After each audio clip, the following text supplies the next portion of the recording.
Even if we're agreeing with each other, Put your hand there when you talk to me. That's right. I'm angry. Put your fucking hand there.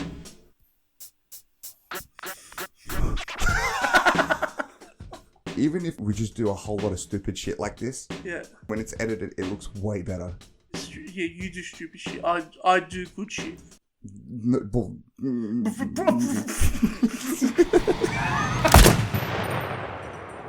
Diablo. What up? I'm fucking tired, man. Welcome to another episode of the No Grandmas Allowed podcast show. Get ready for another week of fucking craziness with number one, awesome guy JJ, and number two, bully. Wait, no, I said JJ. Fuck, I fucked that up, dude. Fuck. Yes. It wasn't supposed to be that way. Little bitch. Anyway, you get it. I'm better. So, bro, straight out, I'm so happy that we finally got this mic situation sorted, because to all the viewers out there, for about, I'd say 15 minutes, we were shocked because JJ's mic wasn't working. And I'm like, try this, try that, you know. And he's like, oh, fucking this and that. And we're sitting there going, scratching our heads, wondering what the fuck's the problem. Yeah. And then JJ goes, what did you say? I said, as a producer, you should know that it was on mute. No. That's not what happened at all. No. You know? This is what happened. The guy that, you know, is in charge of Mr. Technology himself doesn't even fucking figure it out that it's on mute. Fucking has to blame me. Oh, sorry, bro. Sorry, this one didn't see the light, man. I'm a fucking victim, dude. I'm a victim.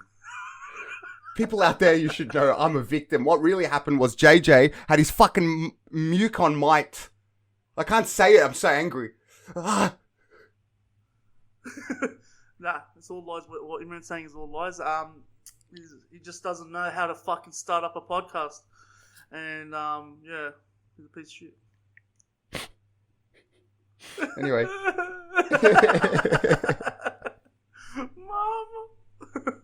Mama. He's bullying me. Okay, I got a story for you. I think, what was it, like about, I don't know, 6 months ago or something, I had a work trip, right? So I work, for all the people that don't know what I do for work, I work in marketing, all right? And sometimes for this job, I need to go to another company that's based in France. Anyway, when we get there, these guys that work in the French company, they really like to take you out and have a, you know, nice feed and then a few good drinks. Like, I mean, they'll drink there too, right? And snail and a dick suck, yeah. Yeah, snail and a dick suck, yeah. Anyway, so they say, okay, all right, let's have... I'm listening, bro. Why are you lagging, bro? I'm listening. No, I was confused with what you said. I was like, I didn't get that. So, so, okay, they say, all right, let's have some drinks. And then, you know, these guys, they brought out beers after beers and whiskeys and all this shit. I got fucking really drunk. And the next day, I got to go into the French-based office and do some work. And work with, like, heaps of people, right? And I wake up, bro. I wake up with the biggest self-hate that I've probably almost ever had for a hangover. Oh, I was just yuck, bro. My hair was all over the place. I fucking reeked of beer. All right? Yeah. One eye was going this way, one eye the other way. I got a mad headache. You know, I'm wishing it's all over. And on top of that, I got to go and speak to people about some serious shit with new software and all this marketing crap. Anyway, so I'm there with another person that I've gone to France with from my work. All right, this chick. Okay, and I'm thinking that, like, I get out, I go into the hotel corridor after I've had a shower and woke myself up, and I'm thinking that she's in front of me with her bag. All right, and she's walking. Okay, and I'm like, oh, that must be her. So I'm like, morning, and then. It's not her. It's this other person. They turn around. They go, in confusion, looks at me and goes, "Sacre bleu!" In confusion, looks at me and goes, "It is a monster." Fuck you! I'm not that. But actually, I was like a monster. She turns around, looks at me up and down, and goes, "Bonjour," and then keeps going. You should have gone, bonjour. Bonjour, je m'appelle, dog. Je m'appelle JJ, it's just sweet. Je suis. Oui. Croissant. Oui. Yeah, you got it. Yeah, bro. And then I get to work, all right, and I'm still really hungover. And I'm like ramming chewing gums down my throat and shit. I still stink. And then one of the girls is introduced to me. She's like, "Oh, hi, nice to meet you." And she's got this big energetic smile in her face. And then as soon as she notices how fucked I look, it's like her whole world comes tearing down, and I can see it in her eyes. She's like, "Oh, hi, nice to meet you." And I was like, "Oh, fuck, I'm a yuck cunt." Diablo. El Diablo. Have you got anything similar that's happened to you like that, where you've had to be in a really serious situation and you were too fucked up? Many of times. I remember one time, my first security shift, and I just, I was looking for a place to work, whatnot, and then I had a friend of ours, and he's like, "Oh, come work with me in the club in the city." So heck, it was Saturday night, first time ever working in security, and then I'm like, I think I was about 19 years old, and it's packed full of fucking glamours, whatnot, and then they told me to stand next to the poker machines. So I'm guarding where the poker machines are, and then this one guy, he's a regular. He comes up to me, and goes, "Oh, you're new?" I go, "Yeah," and he goes, "You want a drink?" I'm like, "What do you mean? Like, as in a soft drink, or can of Coke, or water?" He goes, "No." He goes, "I'll spike your drink." He goes, "What do you want?" I go, "Just give me a Coke." And he goes, "All right." He goes, "I'm putting Southern Comfort in it." So I've had about 12 of these, okay, drunk. Well, that jumped to 12 so quickly, bro. Then my boss walks past me. "Hey, brother, how are you? Yeah, how's your first shift?" "Oh, it's good, man." And I'll just reek of Southern Comfort. Okay, and it's like, and he realised too. It's like, "You having a good time, huh?" Okay, yeah. And then I had to do something serious. The one time that night, they go to me, "Oh, JJ, there's someone intoxicated in the toilet. Kick him out." I'm like, "Oh, fuck," My first ever time kicking someone out. I don't even know how to start that conversation with someone or handle that situation. They just went, "Do it."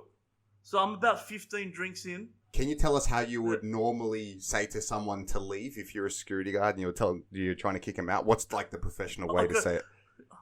I go, "Brother, does a frog go woof? Get the fuck out of here." In the confusion, looks like I gotta leave. They're like, "Wow, I must be really intoxicated if I think frogs go woof." And then bang, you kick them out like that.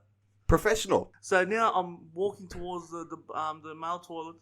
In my head, I'm drunk now. I'm just drunk. I'm about 15 Southern Comfort and Cokes in. And then get to the toilet, and I go, "Oh, mate, you got to leave." And he was taking a piss. He's at the urinal. And then I was waiting for him to finish. And he turned around and just like brushed me off, just like, whatever. And then the guys that were shouting me drinks the whole night, they go, "You better fucking listen to him." They grabbed the guy, put his head into the urinal, and then they go, "We got this, we'll kick him out for us." And then they kicked him out for me. In the urinal, his head? Yeah, they put his head in the urinal, yeah. Fuck, I thought that was only something you'd see in a movie. Yeah, it was like a scene. But I was so smashed, and then these two come to they followed me, and then they go, "We'll kick him out for you." And I'm like, "Fucking mad, how good is this?" I love my job. I love my job. And then there was a few other sticky situations, but yeah, that was probably one of my favorites. My first ever shift in security. I have to be all serious, try to impress the boss. And now I'm the 15 drinks in, and I'm fucking trying to kick someone out. They do it for two patrons do it for me. Okay, so I've got something similar for you. So the very, very, very first time I got introduced, which I don't do it anymore. The very first time I got introduced to LSD, right? So I was at work, okay, and I like this story. I was working as a waiter in this big club, like an RSL club, and I did like 3 shifts in a row. It was the weekend, and I was fucking just sick of the third shift because it was serving all of these old people. It was such a boring shift. All these old Italian blokes are playing cards, and they order drinks. They get their own waiter. I'm that guy, right? By this point, I'm fucking over it. And then this guy had already spoken to me a few shifts ago. He said, dude, I can get you some tabs of acid. You got to try it. You know, if you do, listen to this music, go to this festival, whatever the fuck, right? So that day he comes in, he goes, dude, I've got your tabs. I'm like, sweet. He goes, you know, do this with them, do that. I'm like, you know what? Fuck this. I'm taking one right now. I was like 19 at the time. And he goes, and he takes it regularly. He goes, are you sure, bro? Like that. I'm like, yeah, fuck it, man. Why not? I want to do it. I'm Imran. Yeah, go on. I'm a rebel. So I took one. He goes, all right, cool, no worries. If you freak out, I'll look after you. Which I doubt he would have. So after about... He would have said, straight out, he would have been like, bro, I don't even know this guy. When did he even get drugs? I don't even do drugs. So he goes, cool, has it kicked in yet? And it's been like half an hour. I'm like, nah, man, I feel pretty normal. Mind you, in my head, I think, when you're 19, you think you're bulletproof. Nothing's going to happen to you, right? Yeah. So I'm like, I'll be all right, whatever. And then... after about another 15, 20 minutes, I could feel like something going on in my stomach. And it felt so pleasant. It felt like there were butterflies in my stomach and they were all having sex with each other and orgasming in my stomach. And I was like, ooh, it's kicking in. I was like, what the hell? What's going on? What did I eat? What did I have?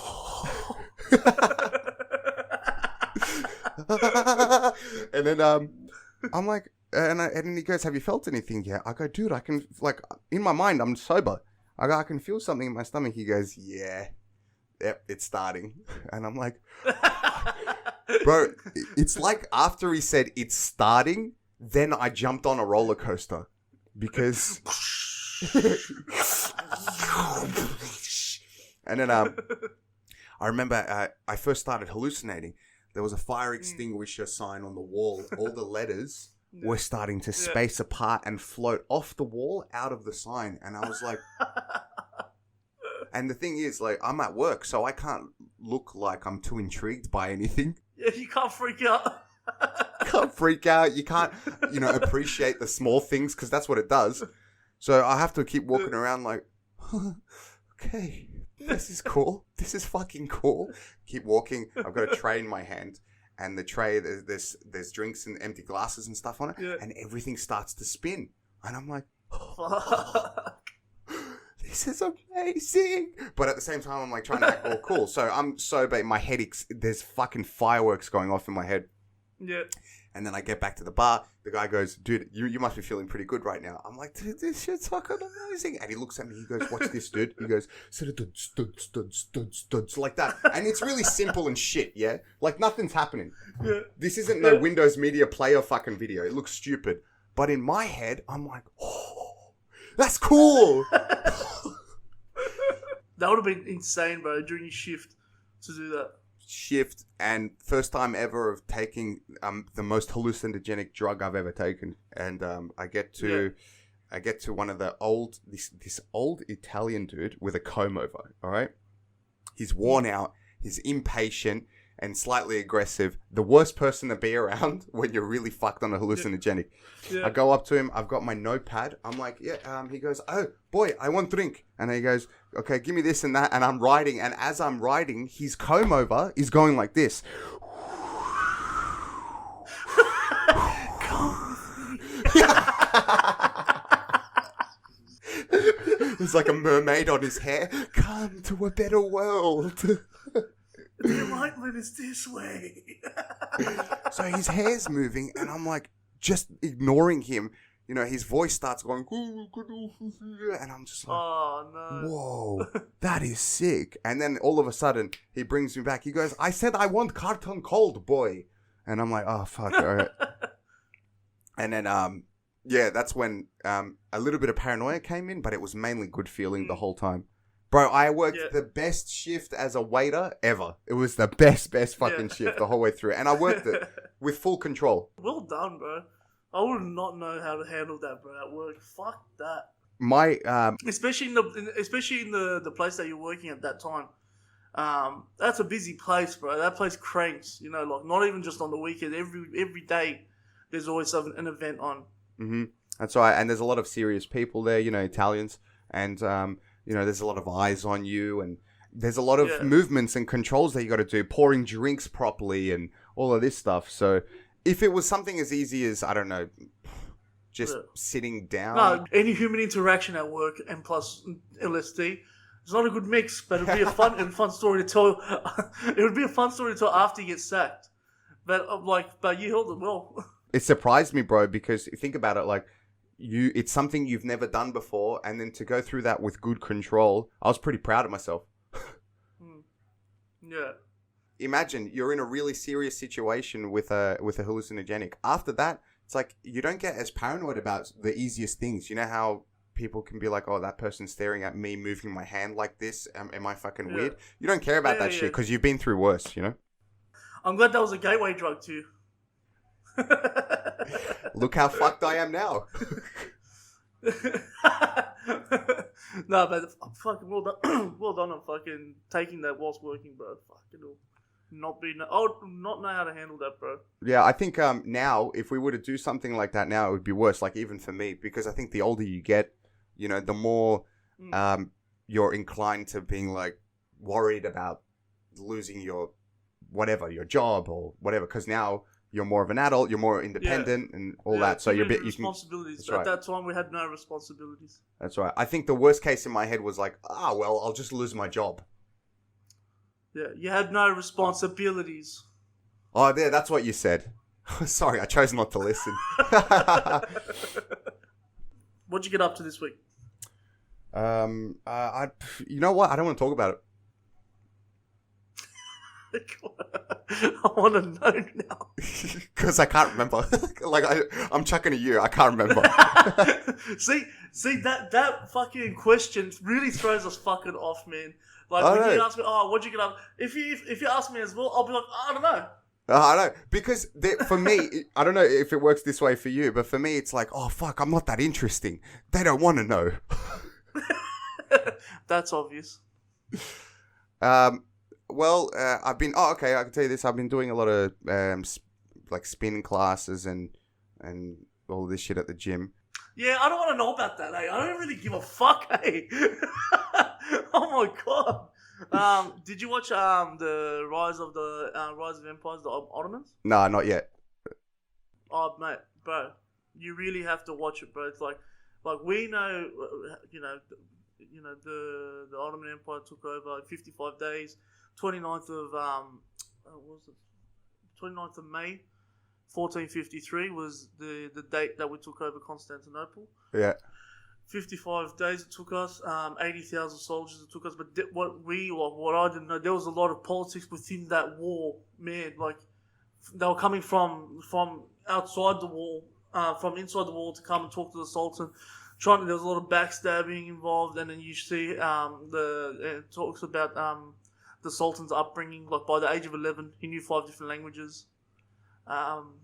It's fucking really, really good. It opened my eyes. Like, it got to the point where I'm watching it, and they did the doco series very well to a point. I'm like, are they going to take over Constantinople? It looks like they're struggling. Like they're struggling. What I thought was an easy conquer.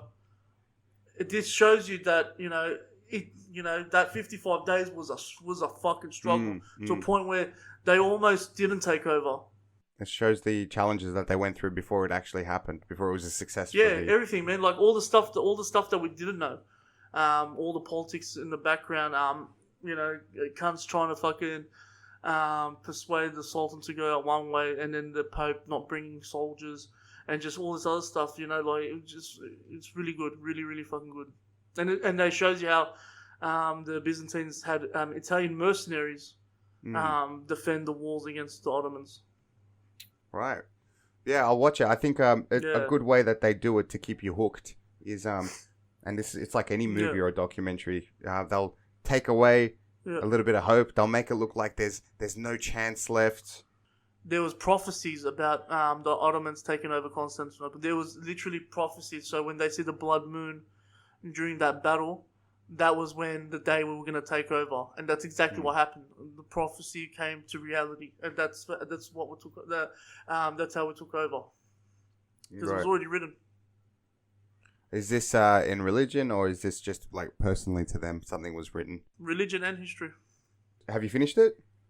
Because this has got to do with a lot of our culture and heritage as well.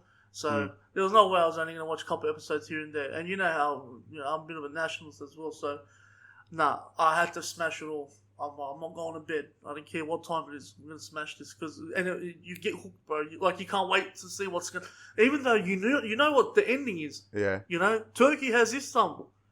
But you're like, fuck, are they going to really take over? I can't wait for the next episode. Yeah, like cliffhangers. Very suspenseful.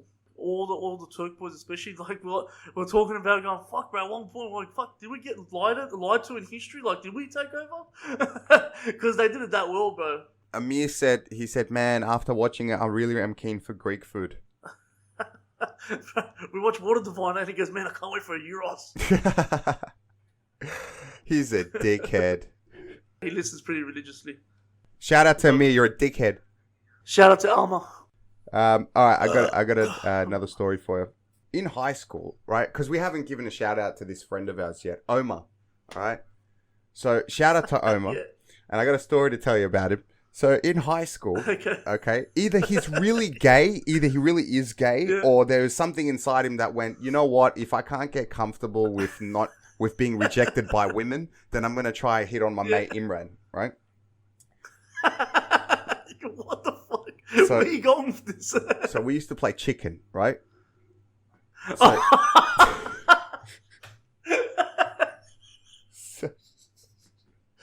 we used to go. Explain the story. I know this story. Fucking hell. Omi used to go, bro, let's play chicken, and it used to make us laugh because we were like, we used to grab each other from the back. We used to grab each other from the back of the neck with confidence, you know, just we're men, and just like lean in to pretend like we were kissing each other. But see, I was doing it as a joke, all right? But he would get uncomfortably close to my mouth and my nose. Like, I can fucking hear this cunt. I can smell his breath, and I can feel the warm air from his mouth. And I'm like, this cunt really is going to kiss me. That's how it used to be in high school. He'd always get close. He'd get too close and make you uncomfortable and pull away, and you'd start laughing. Yeah. I'm like, what a faggot. So anyway, years go past. After high school, I think it was Inan's wedding, all right? So we're at Inan's wedding, and I'm like, fuck this cunt. I've had a few drinks, all right? I'm going to call this guy out on his bullshit, right? So I go, Omar, you want to play chicken, bro? Because he was just standing around and keeping to himself. You know how he does. So I'm like, fuck this guy. Yeah. I'm gonna do something with him. So I grab him. I go, let's play chicken, bro. He goes, yeah. And then he does his close thing. I just go, right on his fucking lips. Okay, that's what a man does, brother. I don't know this story. What the fuck? You kissed Omar? Yes, I kissed him right on the lips. Does your wife know that you're a closet faggot? Is this your coming out party? This is what it takes to be a man, right? So I'm like, fuck this cunt. I'm gonna make him. I want him to be shocked. I'm gonna give him what he wants. So I just gave him a good kiss. I just went right in his fucking lips, and he goes, I like it.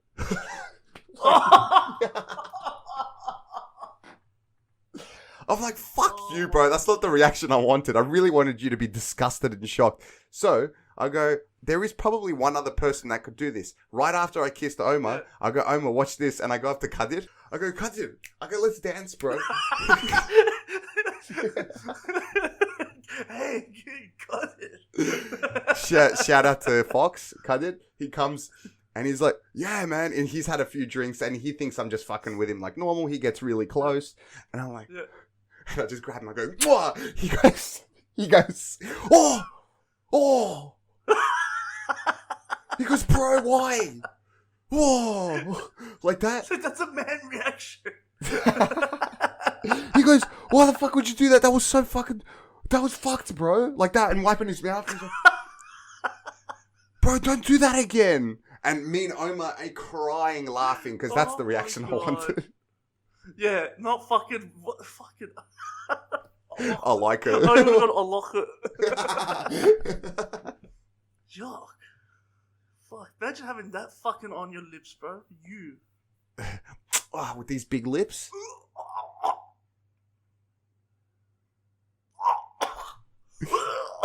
Oh, did you actually gag?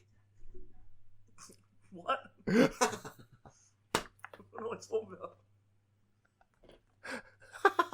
Shit, you actually gagged.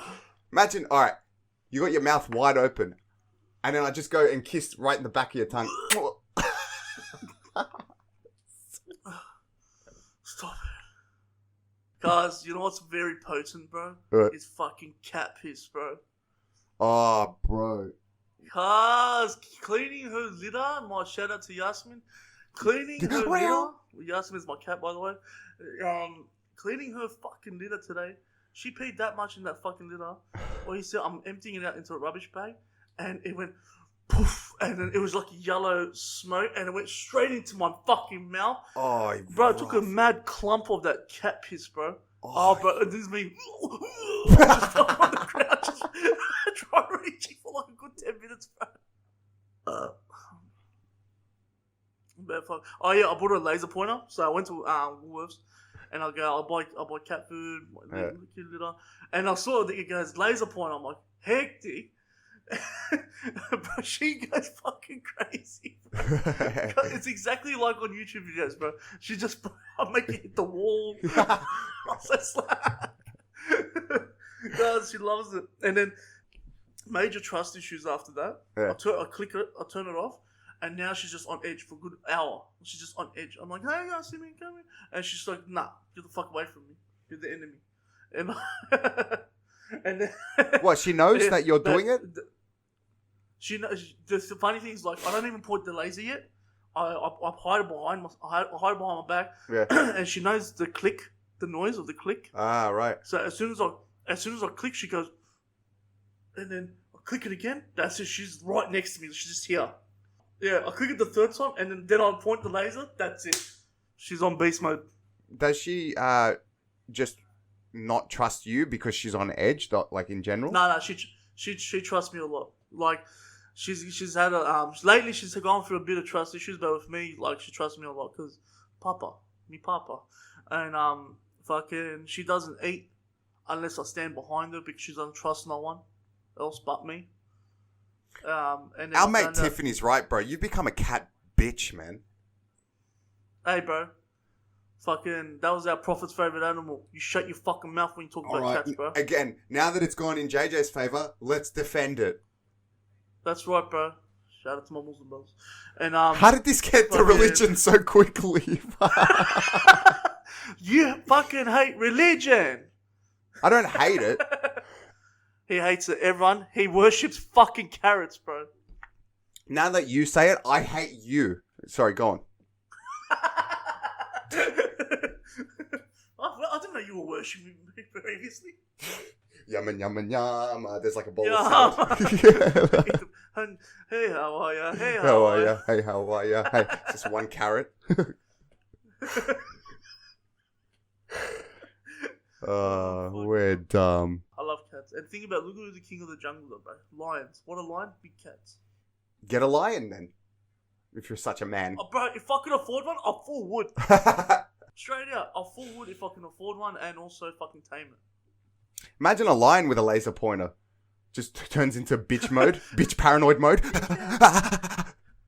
If Yasin was a lion, he goes, what the fuck? It was such a shit purchase. This was a bad buy. Yeah. Alright, stopping this one. Oh, actually, we can't stop the recording because we've got to say bye. This guy, bro, just wants to fucking off. That's it, bro. It's done. Well, bro. You know what? You got me. I can't say anything. What can I say? I know. You want to close up? No, you do. Fucking lazy cunt. Alright, No Grammars Allowed podcast. Thank you for another week of fantastic stupidity. You're, again, with Imran and JJ. Please don't forget to like, subscribe, and either review or comment on YouTube, Spotify, Google Podcasts, Apple Podcasts, and check out our Instagram page for some funny videos and ads. Instagram, Facebook, like, follow, share, do things, get active, and then fucking, and yeah, bro, let's interact. If you're listening, interact, ask questions. Don't hesitate to ask questions. And Inan, go fuck yourself. Yeah, let's interact. Okay, see yous. Take it.